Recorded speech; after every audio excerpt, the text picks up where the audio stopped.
Of all of the indie games that I've played in recent memory, none occupy as much space in my head as Celeste. On the surface, Celeste is seemingly straightforward. Madeline, a young woman suffering from anxiety and depression, wants to climb Celeste Mountain in hopes of overcoming her self-doubt. Her journey is far from straightforward, however, as her climb takes her through her dreams, a haunted hotel, windy skies, and so much more. She makes new friends along her journey, with Theo serving as a source of inspiration for her climb, and an elderly woman telling Maddy of her own experiences living at the foot of the mountain.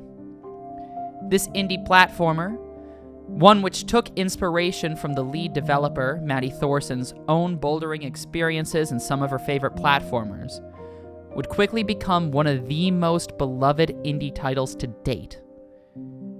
Yet, beneath the surface of this incredible platformer lies a story and environment rich with ideas inspired by Buddhist theology, with the concept of non-duality elevating the game's story to a completely new level. Through the lens of Buddhist non-duality, we can fully appreciate the profound depth of Celeste's narrative, mechanics, and environmental design. At its core, the game explores how our perceived separations, those that exist between the self and the other, internal and external success and failure, are merely constructs that can be transcended through understanding and acceptance.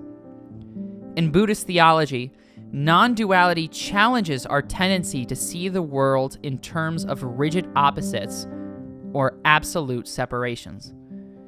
Rather than suggesting everything is one, non-duality asks us to examine where we draw the boundary between things we consider separate and discover how these apparent opposites actually depend on and define each other. Just as we can't understand the light without the darkness, or heat without the cold, the parts of ourselves that we try to reject or overcome are inseparable from who we are.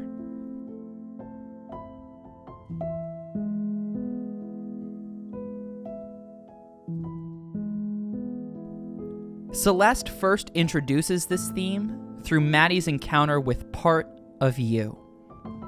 Now, part of you is an embodiment of her self-doubt and anxiety that emerges from a mirror in Chapter 2.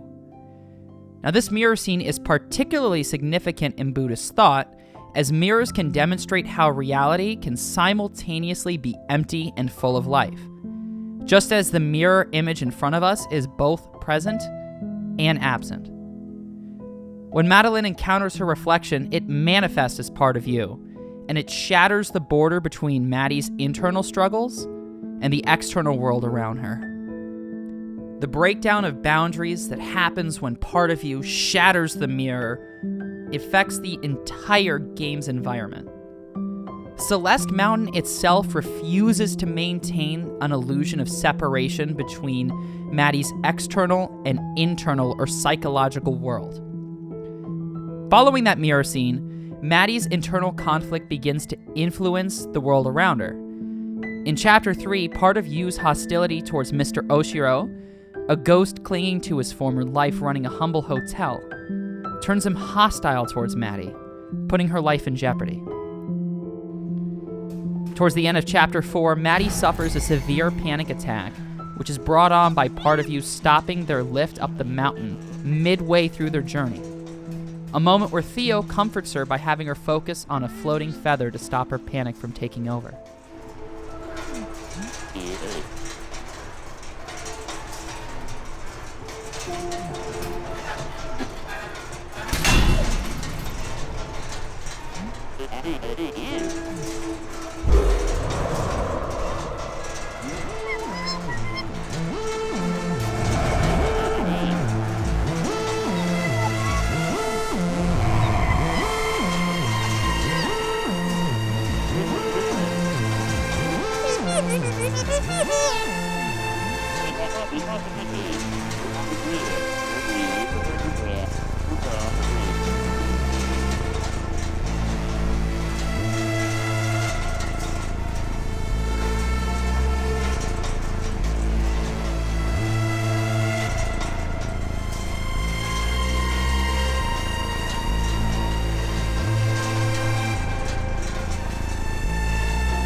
The environment becomes even more dramatically affected in Chapter 5, where Maddy and Theo are pulled into the mirror realm itself, which is a hellish landscape populated by manifestations of Maddy's own fears.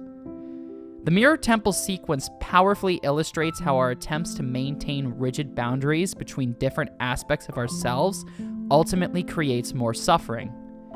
While Maddy's escaping from the horrors created by her own mind, Theo also finds himself trapped in a crystal, something he comments results from his own internal struggles. Then, in Chapter 6, Maddy is dragged down to the bottom of the mountain by part of you, being forced to confront the parts of herself that she doesn't like or doesn't want to accept. One of the things that makes Celeste so unique is that the game's narrative structure challenges traditional dualistic thinking, and this is manifested through part of you. See, unlike conventional stories where the hero needs to defeat the villain, Celeste presents part of you not as an enemy that needs to be stopped, but an essential aspect of Maddy and her complete self. And the story reaches its resolution not through the victory or defeat of Maddy or part of you, but through the integration and understanding of the pair.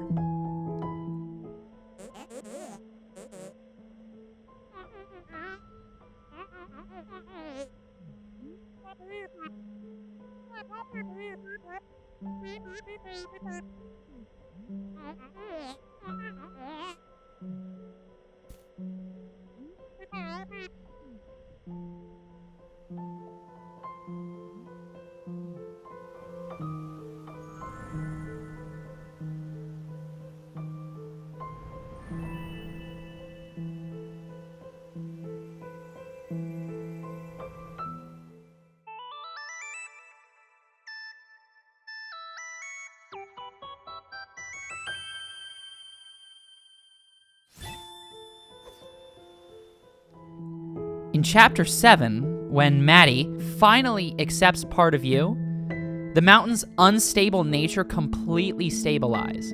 It reflects the harmony that comes from transcending dualistic thinking. Now, it's only after the pair unite as one that Maddy can finally ascend the mountain. Now, this idea of transcending duality isn't just shown to us, but brilliantly reinforced through Celeste's core mechanics, particularly Maddy's dash ability. You see, for the vast majority of the game, Maddy only has access to one dash, after which she has to touch the ground to be able to dash again. But once she accepts part of you, she gets access to a second dash, a representation of how breaking the dualistic barrier between herself and the parts of her that she doesn't like leads to new possibilities that were not available when the two were separated. This mechanical transformation mirrors Buddhist teaching that transcending duality isn't about eliminating differences, but understanding their interdependent nature and finding where the boundary exists between our minds and the world around us. The game's approach to death and rebirth further reinforces these non-dual principles through its core gameplay loop. In Buddhist thought, the cycle of life and death, or samsara, is central to understanding how we learn and grow through repeated experiences. When Maddy falls, she isn't truly dead. There's no game over screen. She just instantly reappears at the last safe ground she touched. And this mechanic isn't just for the sake of gameplay, but it also serves as a profound metaphor through the player's growth through cycles of experience.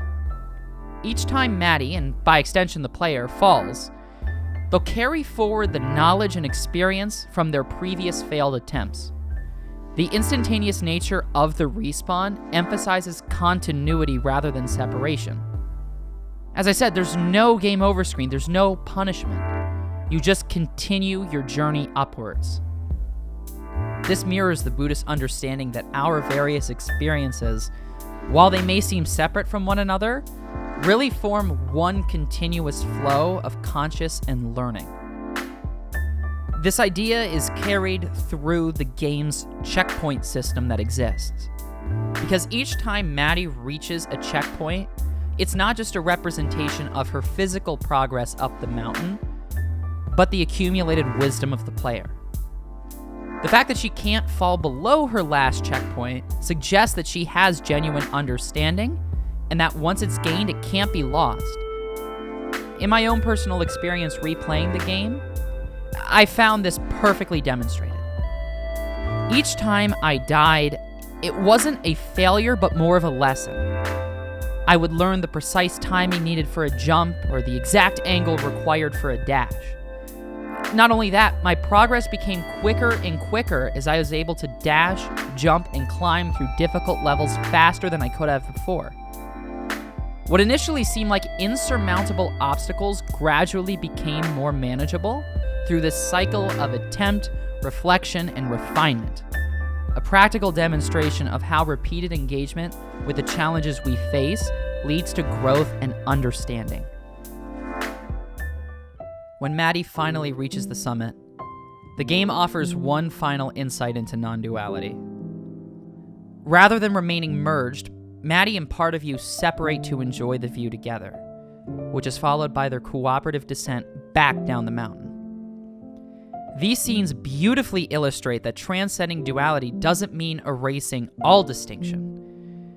Instead, it means understanding the artificial nature of the boundaries we create while maintaining the ability to recognize and work with the differences that exist. Just as each death and rebirth cycle led to greater understanding and capability, Maddy's journey shows us that true growth comes not from rejecting parts of ourselves or our experiences, but embracing them as essential steps on our path forward. This resolution mirrors the Buddhist understanding of liberation.